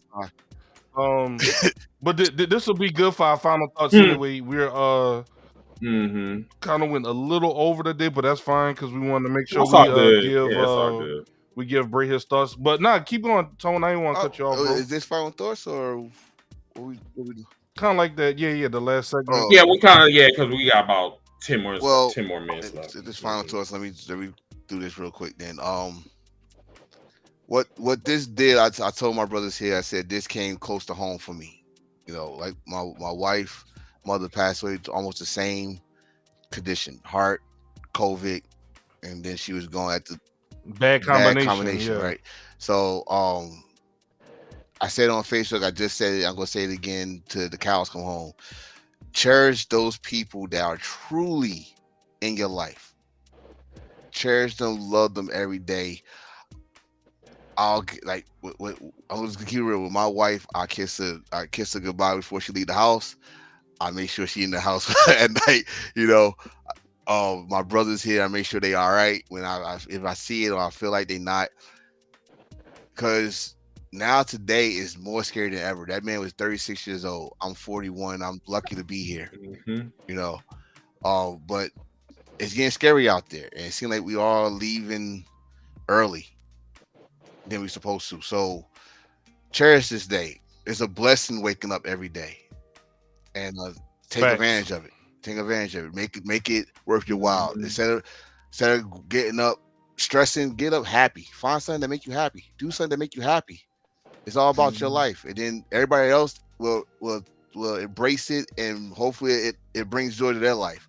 So that's all I gotta say. I love y'all guys. Y'all, you know that already, and can't wait to meet the rest of you. I already met that big guy right there, but I can't wait to get to that. So that's all I gotta say. Thank y'all. Just want to say first, I want to thank y'all again, like I did at the beginning of the program, for y'all taking time out of y'all Saturday to be here with us for this special show. I hope that we brought not only a sense of um, condolences as far as Closer. being honoring the life of Bray Wyatt, but also providing a little bit of humor in there as well to kind of keep the spirits up a little bit. I hope we've had a fine balance for y'all this evening with discussing Windham Rotunda. Swerve said it best on social media. He said he's like, we need to get to a point to where we appreciate people while they are here. We need to stop having situations where we only come together as a community when somebody passes away. One thing that we've tried to do, especially here on Hills for Life wrestling podcast, is that we definitely try to do our part to give people their flowers while they're here. And when it came to Bray Wyatt, we always spoke highly of him.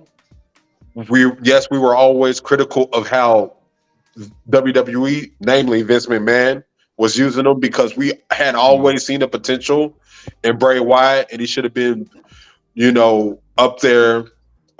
He should have been up there with the Romans and the John Cenas and stuff like that. And it's like I said, it's a heartbreaking situation, because now we won't get to see that. But I just wanted to take time to tell, y'all that are fans of the podcast, my brothers here, that I love all y'all. People do need to be more loving to one another. This world needs a lot more love. There's too much hate in it right now. And to me, all hatred does is speeds the death process. To me, it makes your mortality go down. You know what I'm saying? You die faster if you got hate in your heart, and we just need a little bit more love in this world. I just wanted to tell y'all I love y'all. Both to the fans, to my brothers here on the podcast, to my brothers that are not here with us on the podcast, and just y'all learn to love one another and be there for each other. And if your fellow man needs help, if you're able to, just help them out. Just be better human beings. That's all I have to say about that. Yes, sir. Cool. And I said this on TikTok with Chris, I think 2 days ago. I'll say it again today. Just one of those things where hindsight is definitely 2020.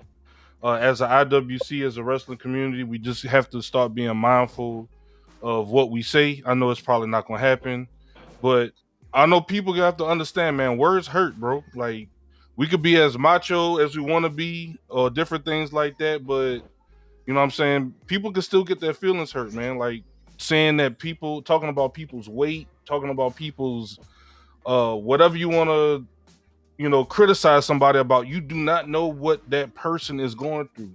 You do not know what medical conditions that person has. You do not know what kind of family history that person has, genetics. There's so many things go into it when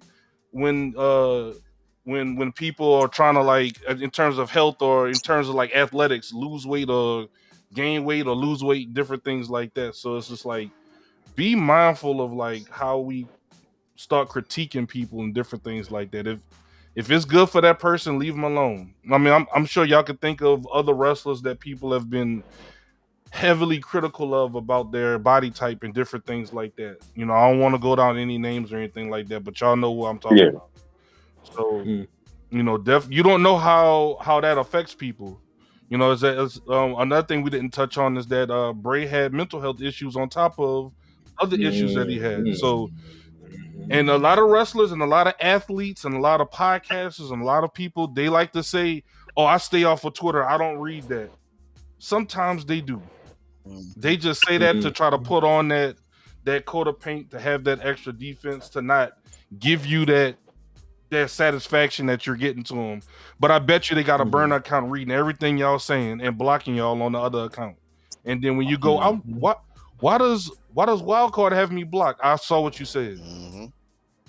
You know what I'm saying? So it's just like, we gotta really just start being more careful of how we talk about stuff. Yes, it's a free country. Yes, you can, it's free speech, however you want to call it. But free speech does not mean free of consequences. Mm. Take that however you want to take it, because karma comes in all different shapes, sizes, and She's forms. very equal. And she is a She doesn't does discriminate not either. discriminate, and she's an equal opportunist. Very She much don't so. discriminate for race, creed, color, None of that. or anything like that. So, but once again, definitely appreciate everybody that came through, and yeah, let's just be a little bit more careful with how we talk and how we talk to each other as well. Look, me and Chris disagreed early in the show. I didn't have to call him out his name. He didn't have to call me out of my name or nothing like that. We talked about it, and that was it. Like, why is that so hard for other people to do? Facts. You know what I'm saying? So Mhm. just be better. I was like, I don't know how to really say it. Just be better. All right, Chris. Tag. Hot tag. Wow, that was on point. Yeah, so y'all, hopefully y'all enjoyed the show. This is a tribute that I really wanted to, to put out there this Saturday night, because I know WWE really didn't do their due diligence or whatever on really honoring, Bray Wyatt like they should have, but your boys on hashtag Hills for Life. We're gonna be there for y'all, you know what I'm saying? But yeah, like I really don't have anything else. So me and Ziggy, once again, we're not gonna be on TikTok very long, because I gotta get up in the morning, because I gotta go to a barbecue to see AEW All In. But I do want to leave you with just one thing. Appreciate what you have today, because you won't have it tomorrow. I mean, that's just the way of life. My legacy, what I want to leave is that Chris is a real ass nigga. Chris cares about his community. Chris, he that if there's anybody that you can depend on, is Chris. You know what I'm saying? This podcast and all this shit. That's the type of legacy I want to leave. I know sometimes that I get mad sometimes when I be hearing some stupid ass shit, but then at the same time, like, I'm a fighter, I'm a leader. I have people that look up to me, and like sometimes, like, I don't see that sometimes, but then when people come back and they say, Chris, I respect what you have done for us. I respect what the type of legacy that you're leaving behind, and it's like I feel so much love behind it, especially when I was in New York. New York changed the game for me, I would say. When I met all them people, and a lot of people came up to me and say, Chris, I love you so much. I love your podcast and all that shit. And it just made me just realize that I have something to live for, and that's what I want everybody to have. Like, I want you to have that mentality. That we care about you, because if we did not care, we wouldn't be doing this show. If we did not care, we wouldn't be so informative when we give out, what I'm saying, like the our takes and shit. You know what I'm saying? That we don't play around when it comes to our takes. So, but yeah, I love each and every one of you guys. I appreciate you guys coming on the show. And yeah, man, tomorrow it's the big day, y'all. All in wrestling. It's 4 hours. Can't wait for that. Me and Ziggy, we're gonna go on TikTok for a little bit. We ain't gonna take up too much y'all time. But if y'all want to kick it with us, we're gonna be ranting over there and shit, you know what I'm saying, for probably about 30 minutes or so. I'll talk a little bit about AEW, talk about what happened this past week. But yeah, remember to follow the podcast. If you're not subscribing, subscribe now. Tell your friends about us. Share, like the podcast. Everybody that came in, thank you so much for joining us on this Saturday. We'll see you guys tomorrow. Tomorrow we will be having a show immediately after the All In. It'll probably be about like an hour or something like that. or we'll probably start on our usual time, probably by 8 o'clock Central or something like that. Just give everybody a chance to breathe or whatever. But yeah, other than that, yeah, follow us on TikTok. We're gonna go over there in a little bit, and until that time, if we don't see you guys tonight, we'll see you guys tomorrow. Take us out of here, Ziggy. Right. Have a wonderful night.